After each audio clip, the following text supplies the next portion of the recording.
So I have something for you to think about. Does God have room in your soul? Is there room for God in your heart? And if there's not, there needs to be. I'm assuming you wouldn't be watching this video or reading through the Psalms if there isn't a place for God in your heart. But we must ask ourselves the question is, are we crowding God out in our heart? So that's was the A that I found, the attitude to change. Of course, I always encourage you, read the reading yourself and find your own space and see how the Lord might minister to you today. So I'm going to skip on down. Psalm 32, verses 4 and 5.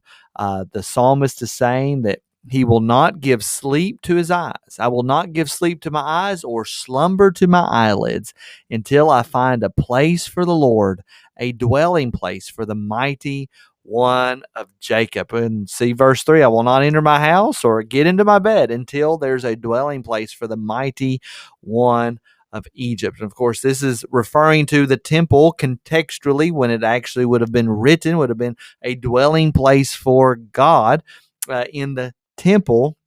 This, I think, for us today, we're told that our bodies are the temple of the Holy Spirit. God lives inside of us, and He also, in a unique way, is present when a bunch of Christians get together, when the church gets together.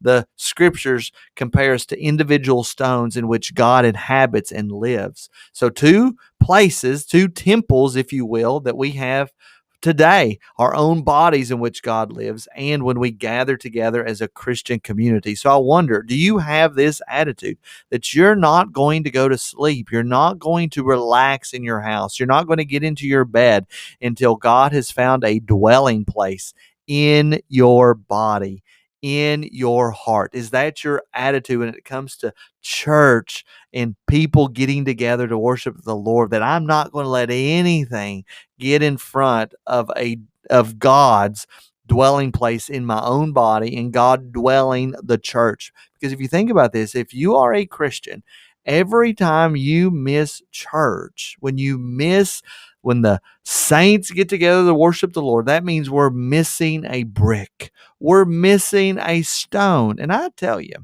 I don't think we could go outside Central Baptist Church and just start randomly removing bricks. If we do that, we would be structurally unsound. And so if that is the case physically, that is even more so the case spiritually. So think about it. Every time you miss the gathering of the church, there is a hole. There's truly a hole.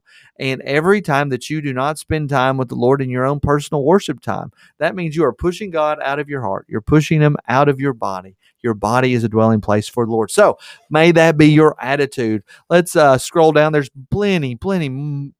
there's much more information you can get from these three Psalms. But I do want to point out the first verse of Psalm 33, behold how good and pleasant it is when brothers dwell in unity.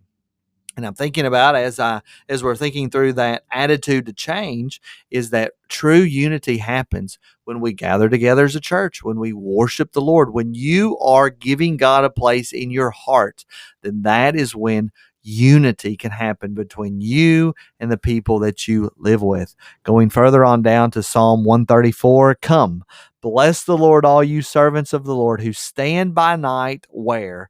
In the house of the Lord. Lift up your hands to the holy place and bless the Lord. May the Lord bless you from Zion, He who made heaven and earth. Indeed, when we meet with the Lord personally, and when we meet with the Lord publicly or corporately, when the whole church gets together, indeed, God blesses us from that heavenly Zion, the place where He's ruling and reigning right now. I pray that's been a blessing to you.